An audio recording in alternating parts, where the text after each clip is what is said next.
kalau seandainya maksud dari wajib bermazhab itu adalah wajib mengikuti satu mazhab dalam setiap ibadah, jawabannya tidak wajib. Jawabannya tidak wajib. Kenapa demikian?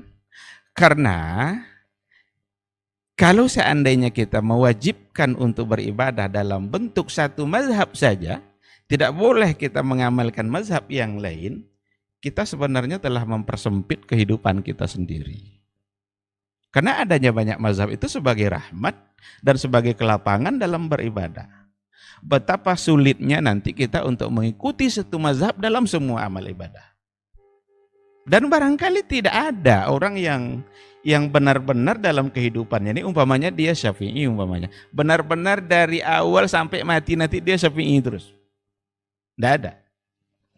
Bahkan murid-murid Imam Syafi'i itu sendiri terkadang berbeda dengan Imam Syafi'i. Sekarang kalau mereka berbeda umpamanya antara Imam Syafi'i dan muridnya, kita mengikuti imamnya atau mengikuti muridnya? Nah, maka ajakan bahwa kita harus menggunakan satu mazhab ini mempersempit kehidupan kita sendiri dan mustahil untuk dilakukan.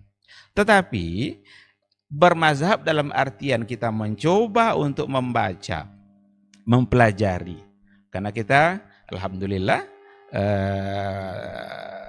walaupun ilmu masih bawah, masih lemah, tapi alhamdulillah ada rahmat Allah yang diberikan kepada kita bersama dalam bentuk kemampuan belajar.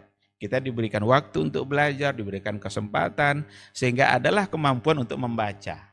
Sekarang kita baca, ada pandangan-pandangan dari para ulama-ulama mazhab. Lalu kita baca pula dari sisi muqaranatul mazahib, perbedaan-perbedaan yang ada pada mazhab.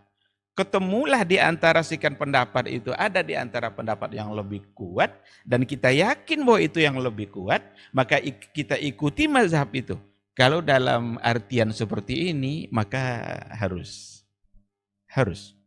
Bahkan mungkin saja kita tidak bisa lagi untuk membuat atau mengeluarkan satu pandangan yang belum pernah disampaikan mungkin oleh orang-orang yang para ulama-ulama yang sebelumnya. Nah, oleh karena itu berarti ketika dalam satu persoalan tertentu kita mengikuti mazhab Imam Syafi'i karena itu yang lebih kuat, sementara dalam masalah yang berbeda kita ikut pula mungkin mazhab Imam Ahmad karena dari sisi tarjihnya para pakar menganggap itu yang lebih kuat. Lalu kita ikut pula mazhab itu. Maka itu insya Allah bukanlah sesuatu yang menyalahi, bahkan itulah sebenarnya yang dianjurkan. Nah, itulah sebenarnya yang dianjurkan agar kita mencoba untuk meneliti atau mencari atau mempelajari yang manakah di antara sekian banyak pendapat itu yang memiliki dalil yang lebih kuat. Dan itu juga lah cara untuk membuktikan bahwa kita beribadah bukan atas nama mazhab, tapi kita beribadah atas nama Al-Quran dan Sunnah, atau atas nama dalil-dalil yang ada. Dan kita bisa menukil banyak perkataan dari ulama-ulama dahulu.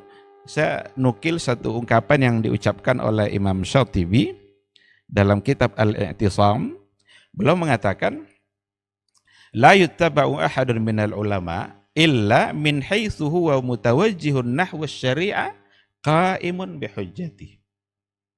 Jadi para ulama itu tidaklah diikuti. Kita ini tidak boleh mengikuti mereka illa min haitsu huwa mutawajjih nahwa syari'ah qa'imun bihujjatihi. Kecuali mereka-mereka yang memang pandangan-pandangannya itu qa'im bihujjati. Ada hujah yang tegas, ada hujah yang jelas. Jadi jangan dipertanyakan. Berarti apa ada di antara mereka yang menyampaikan dalil tanpa hujah? Kan itu yang sering diinikan.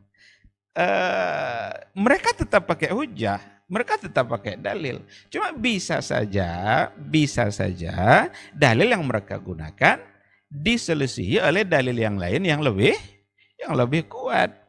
Dan itu fakta dalam sejarah gitu. Seperti apa yang diucapkan oleh Abu Hanifah umpamanya, yang banyak bertentangan dengan mazhab-mazhab yang lain. Bahkan kalau kita coba pelajari kaidah-kaidah usul, itu yang sering bertentangan itu antara jumhur itu adalah Abu Hanifah. 3 mazhab sepakat, Abu Hanifah berbeda. Itu banyak sekali. Ya kan? Jumhur bilang boleh, Abu Hanifah bilang tidak. Bahkan ada yang dinisbatkan kepada Abu Hanifah, cuma ada yang mengatakan nisbatnya tidak betul. Di antara yang menisbatkannya Ibnu Hazm kepada Abu Hanifah. Abu Hanifah pernah mengatakan bahwa akikah itu tidak sunnah, tidak ada sunnahnya, itu kebiasaan jahiliyah. Karena tidak pernah sampai kepada dia hadis yang menceritakan bahwa Rasulullah SAW mengakikahkan Hasan dan Husain. Yang ada pada masa jahiliyah dulu, kalau ada orang lahir itu disembeli kambing, lalu darah itu dilumuri ke kepala bayi-bayi itu. Maka menurut beliau itu tidak sunnah.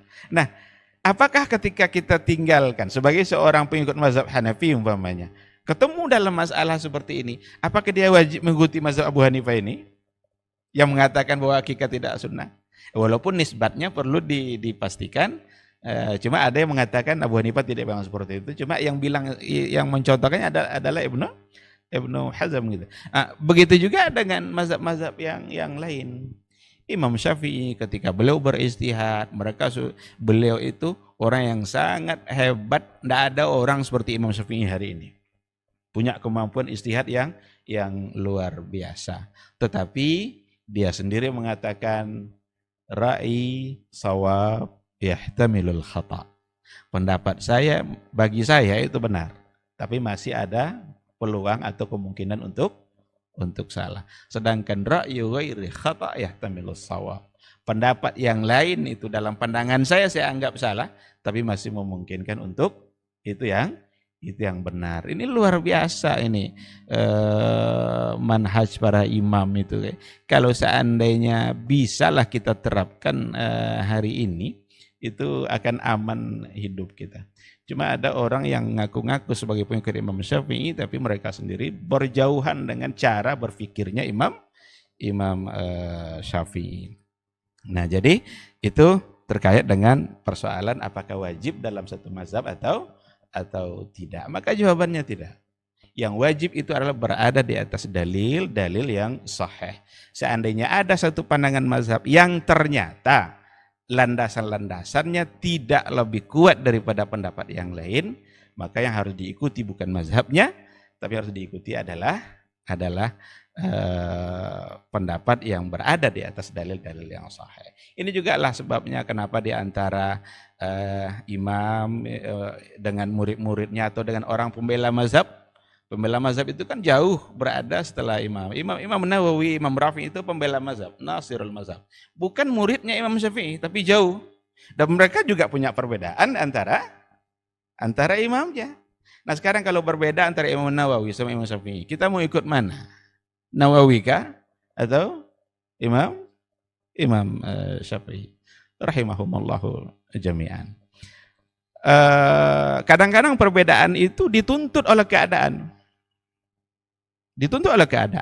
Contoh, Abu Zaid Al-Qayrawani itu dia punya pandangan yang berbeda dengan imam mazhabnya Imam Malik tentang bolehnya memelihara anjing. Itu Ustaz ya. Jadi Imam Malik melarang, tapi dia memelihara anjing dan membolehkannya. Dia membolehkan gitu.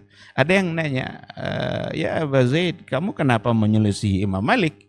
Bukankah Imam Malik melarang untuk memelihara anjing di rumah? Apa kata beliau?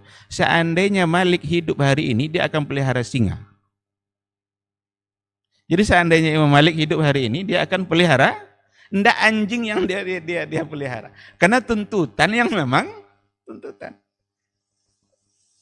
Nah, berarti sekarang dalam persoalan ini umpamanya, dalam masalah memelihara anjing, kita ikut Imam Malik atau ikut Imam Al-Qayrawani? Sementara dua-duanya adalah dalam mazhab Maliki. Maka akan sangat sulit kalau seandainya kita dikatakan wajib mengikuti satu mazhab. Akan kesulitan kita dalam hidup.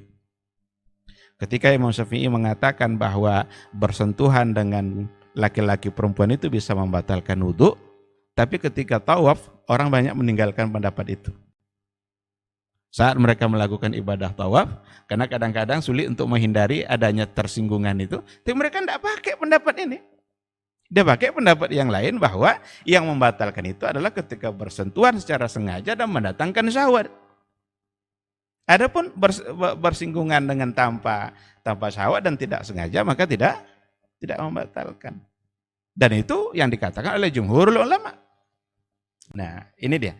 Jadi akan menarik sebenarnya untuk diperpanjang ceritanya, tapi nanti kita berikan waktu lebih luas untuk untuk guru kita Dr. Dasman. Poin yang terakhir yang ingin saya sampaikan, ada satu pertanyaan, bolehkah kita sekarang mengajarkan fikih mazhab? Umpamanya yang punya mazhab di Maroko, umpamanya punya mazhab Maliki, mereka mengajarkan fikih Maliki. Di Indonesia, karena mereka membanggakan mazhab Syafi'i, mereka ajarkan pula fikih Syafi'i. Bolehkah mengajar fikih mazhab? Jawabannya boleh, tidak apa-apa, ajar aja. Tapi jangan ajak orang untuk berta'assub kepada mazhab fikih itu. Umpamanya yang di Maroko mereka mengajarkan mazhab Maliki, lalu ta'assub dia bahwa kita harus mengikuti Maliki. Nah, ini yang harus diwaspadai. Kita di Indonesia juga, ajarkanlah mazhab Syafi'i itu.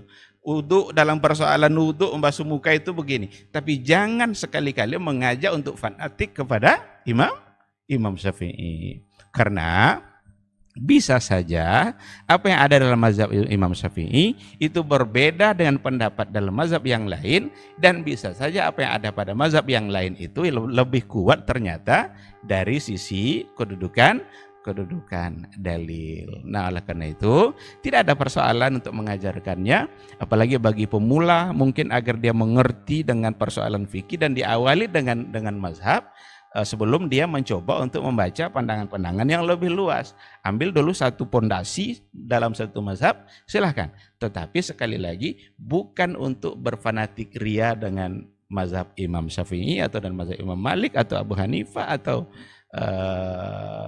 Imam Ahmad dan yang lain sebagainya.